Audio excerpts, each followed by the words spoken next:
Yes, amahoro y'Imana kuri mwese n'ibihe byiza muri rusange. Nizere ko mumeze neza cyane, nizere ko mukomeje kugenda mugubwa neza cyane mu bice bigiye bitandukanye muhereremo, amajyepfo, amajyaruguru, iburasirazuba n'iburengerazuba, umujyi wa Kigali no hanze y'u Rwanda hose. Nizere ko mumeze neza cyane uko muherereye mu bice bigiye bitandukanye. Ndagira ngo muze guha ikaze Mamadou Doumbouya, perezida wa Guinée ugomba kugira uruzinduko rukomeye cyane mu Rwanda, ndetse ni umwe mu baperezida bakomeye cyane kuri uyu mugabane wa Afurika. Ni umwe mu baperezida basimbutse ibitero byinshi byapangaga kumuhitana, ndetse na kudeta nyinshi zigiye zitandukanye muri Guinée, ariko ibyo byose yabinyuzemo, kandi ubu ngubu ni umwe mu baperezida bakomeye cyane b'icyitegererezo kuri uyu mugabane wa Afurika. Biravugwa ko yamaze kwemerera ndetse no gukonfirma ko agomba kugira uruzinduko rukomeye cyane i Kigali mu Rwanda. Ni uruzinduko agiye gukora nyuma y'imyaka igera kuri 2 avuye mu Rwanda n'ubundi, ndetse anavuga ko u Rwanda ari igihugu akunda cyane, by'umwihariko agaruka no ku mukuru w'igihugu cyacu nyakubahwa perezida wa Repubulika y'u Rwanda Paul Kagame. Avuga ko ari umuperezida w'icyitegererezo kuri uyu mugabane wa Afurika, by'umwihariko agaruka no ku mateka y'igihugu cyacu. Avuga uburyo u Rwanda ari igihugu cyabereye isomo ibihugu bya Afurika ndetse n'isi muri rusange. Avuga ku buryo ingabo zabohoye igihugu ndetse byanamuteye kuba yatera intambwe nk'iyo ngiyo yo kubohora abanyagine. Muribuka ko mu minsi cyangwa se mu myaka yashize y'ahambere, Guinée cyari igihugu kigendera mu kwaha kw'Abafaransa, ndetse Ubufaransa busa nkaho bwagikoroneje, ndetse biza no kumutera kwibaza, ndetse yongera no kugaruka ku kintu gikomeye. Avuga ko u Rwanda ari igihugu cyatumye buri bihugu bikanguka, bibona ko kugira ingabo nyinshi ntabwo ari ko gutsinda urugamba. Ni rimwe mu isomo yigiye ku ngabo za RPF. Kugira ingabo nyinshi siko gutsinda urugamba, kandi agaragaza ko urwanira ukuri atsinda buri gihe. Ibyo ni ibintu byagiye bigarukaho n'uyu mugabo Mamadou Doumbouya. Avuga ko amateka y'u Rwanda yamuteye inyota ndetse n'ishyaka ryo kwinjira mu ngabo, ndetse agaragara nk'umwe mu bazagira icyo bahindura muri Guinée. Ibyo byose yaje kubigeraho mu myaka mike, ndetse binavugwa ko hari amwe mu magambo yabwiwe na nyakubahwa perezida wa Repubulika y'u Rwanda Paul Kagame, ndetse avuga n'ubushuti bwabo aho bwahereye n'ibindi bigiye bitandukanye. Twagarukaho bukira bugacya, ndetse ariko icyo tugomba kugarukaho ni uko uyu mugabo, ibitangazamakuru bikomeye cyane muri Afurika, ibitangazamakuru bikomeye cyane muri Repubulika na Demokarasi ya Kongo byanditse ko perezida Mamadou Doumbouya wa Guinée agiye kugira uruzinduko rukomeye cyane mu Rwanda, ndetse ngo rushobora kwigirwamo ngo uburyo bagomba gufatanya mu bya gisirikare, ndetse banagaragaza ko Guinée ngo ishobora kuba ari abasirikare b'abanyagine bari mu Rwanda, ndetse ngo bari no gutegura ngo operasiyo karabutaka yo kugaba ibitero kuri Kongo. Ibyo ni ibintu wenda ibitangazamakuru biba byagarutseho bitavuga rumwe n'ubutegetsi bw'u Rwanda, by'umwihariko biri muri Repubulika na Demokarasi ya Kongo. Ibyo ntabwo twabyinjiramo cyangwa se ngo tubijyeho cyane, ariko icyo nababwira cyo nuko uyu mugabo agomba kugira uruzinduko rukomeye cyane mu Rwanda. Ko abantu bari kwitiranya uruzinduko rwa Mamadou Doumbouya agomba kugira mu Rwanda, abantu bari kurwitiranya. Nabonye nk'abakongomani benshi, by'umwihariko abasesenguzi, bagaruka kuri uru ruzinduko bagaragaza uburyo ngo ingabo za Guinée zigiye gufatanya n'ingabo z'u Rwanda rwose ngo mu kugaba ibitero kuri Kongo, ndetse no gukomeza gufasha ngo M23. Ibyo ni ibintu bikomeje kugenda bigarukaho n'ibitangazamakuru muri Kongo. By'umwihariko ibi bintu hari uburyo abantu babitekerezaho, kuko ibitangazamakuru by'igihugu gikomeye nka Kongo bikandika kuri iyi nkuru. Ni uruzinduko rwatangajwe by'umwihariko bivuye muri perezidanse ya Guinée, bagaragaza uruzinduko ari gutegura ndetse agomba kugirira i Kigali mu Rwanda.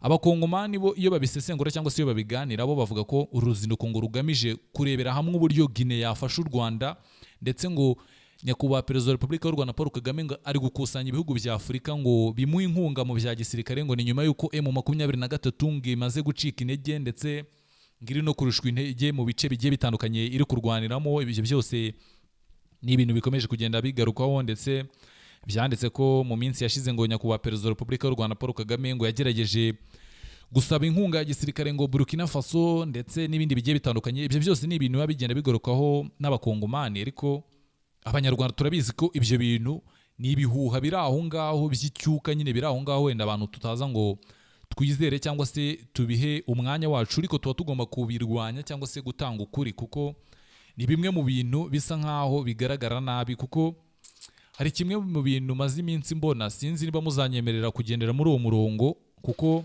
hari byinshi mu bintu mbona kuri izi mbuga nkoranyambaga, by'umwihariko abavuga amateka mabi y'u Rwanda, abaharabika abayobozi b'u Rwanda n'ibindi bigiye bitandukanye.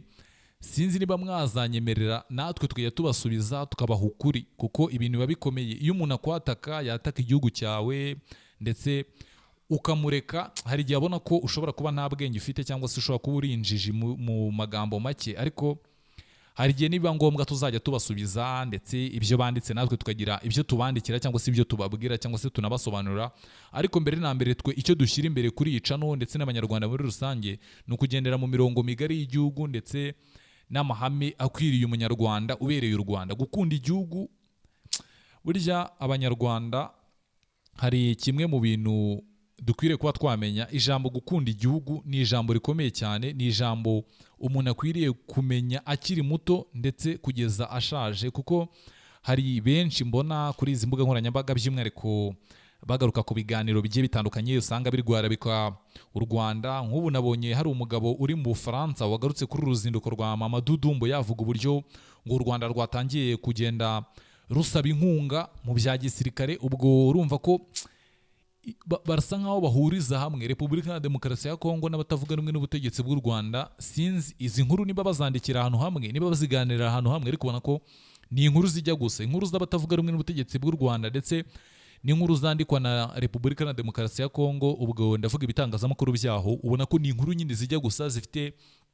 ubutumwa bumwe bujya gusa ndetse busa nkaho buza n'ubundi busenya u Rwanda. Icyo ni kimwe. Icya kabiri, uyu Mamadou Doumbouya tumuganiriyeho cyangwa se amwe mu mateka ye ukwiriye kuba wamenya, ni umwe mu bagabo bakomeye cyane bagiye ku butegetsi bigoye, ndetse abantu benshi bamubona mu ishusho ya Ibrahima Traoré, perezida wa Burkina Faso. Ubona ko ni abaperezida basa nkaho bubatse ubumwe, bubaka politike yabo ishingiye ku banyagihugu bwabo, kuko akenshi impamvu cyangwa se intandaro y'ibihugu byaho ku mugabane w'i Burayi guhonyora ndetse no kwica uburenganzira bw'umunyafurika nuko tuba twabihaye umwanya muri politike zacu, mu miyoborere. Ibyo ni bimwe mu biri kuzonga Kongo ndetse n'u Burundi, kuko umubirigi azonza Uburundi araburangije, Uburundi burarangiye, mu gihe kubona Uburundi bukonkoboka ku bukungu, kuko biravuga ko ababirigi bari gusahura Uburundi mu buryo bw'ibanga bukomeye cyane. Ayo ni amakuru tuzaganiraho mu minsi iri imbere, ariko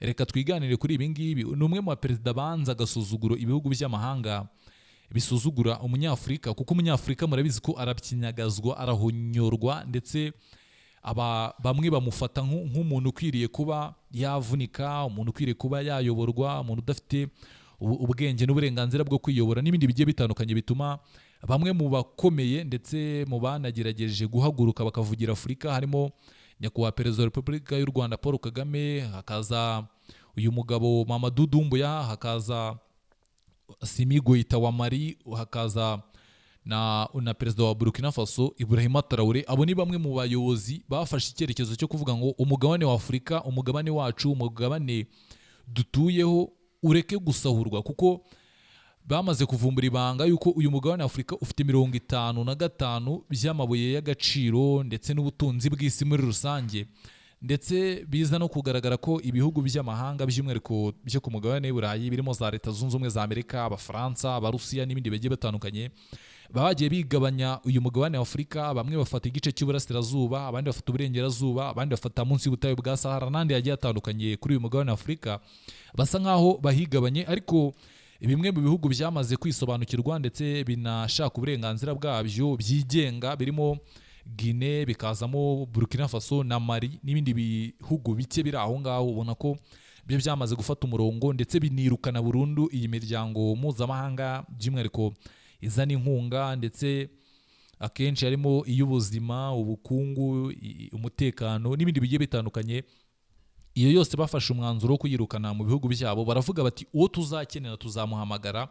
Nta mpamvu yo kuza ngo uturutse muri Leta Zunze Ubumwe za Amerika, ngo ni OMS, ngo ni Loni, ngo ni ONU, ngo ni MONUSCO, ngo uraje ku mugabane Afurika uri gushaka kuwufatira ibihano uri kuwukontorora. Icyo ni ikintu kitumvikana, kuko mu mboni z'abantu ubundi nta nubwo byumvikana uburyo Leta Zunze Ubumwe za Amerika iragaba ibitero kuri Irani ndetse na Israel.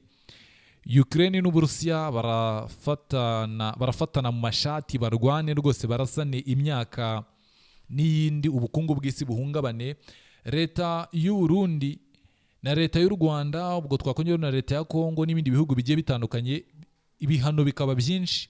Ngo Leta y'u Rwanda ngo ingabo zayo zinjiye muri Kongo, ibyo bikaba ikibazo ndetse bikanateza ibihano bigiye bitandukanye kandi nabyo bidafitiye ibimenyetso, ndetse u Rwanda rwagiye runabihakana kenshi, ariko ugasanga nyine ibihano biri gufatwa aho ngaho, ubona ko umunyafurika nyine ntabwo haracyakenewe perezida nk'aba ngaba, kuko nagiye mbivuga kenshi, njye ku bwanjye nifuza Afurika yigenga, Afurika yunze ubumwe, Afurika ikundana, Afurika yibohoye ingoyi y'abazungu, Afurika yigenga. Muri make niryo jambo mbona rikwiriye, kuko iyo ugiye kureba umunsi ku munsi ubona ko ibihugu bya Afurika ubukungu buba buri hasi, ndetse wajya kureba ibyo wohereza ku mugabane w'Uburayi ugasanga bifite ubushobozi bwo kuzanzahura igihugu, ariko 75% y'ibyavuye mu gihugu ntago bikigarukamo.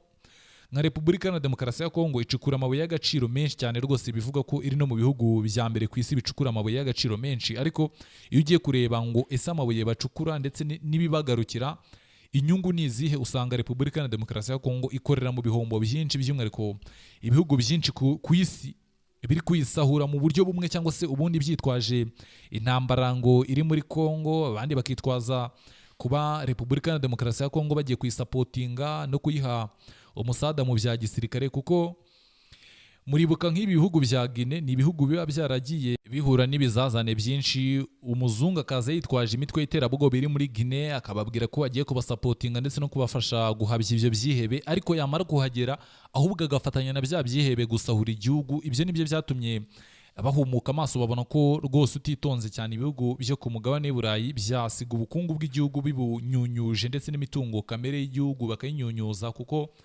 byagaragaraga ko bamara imyaka n'iyindi, kuko ntabwo byumvikana uburyo Ubufaransa bwohereza abasirikare muri Guinea buje kurwana n'ibyihebe by'abasirikare nk'ibihumbi nka 5 cyangwa se ibihumbi 10, intambara ikamara imyaka 3 imyaka 4. Icyo gihe bigaragara ko hari uburyo bashobora kuba bari gusahura igihugu, ndetse byanatumye aba bagabo babohoka ndetse baranahumuka, babona uburyo umugabane wa Afurika ukomeje kubabara ndetse no kuzahara, birangira bafashe umwanzuro wo kwirukana abazungu mu bihugu byabo. Ibyo ni ibintu byagaragaye nk'igitotsi cyangwa se nk'icyasha ku mugabane wa Afurika, ariko ubona ko nibyo bikwiriye, kuko kwibohora ibihugu by'amahanga, ibihugu birimo Ubufaransa n'Uburusiya nk'uko nabibabwiye, Leta Zunze Ubumwe za Amerika n'ibindi bigiye bitandukanye, kuza byitwaje inkunga biha umugabane wa Afurika bikaza bigahonyora umunyafurika, rwose ni kimwe mu bibazo bikomeye cyane.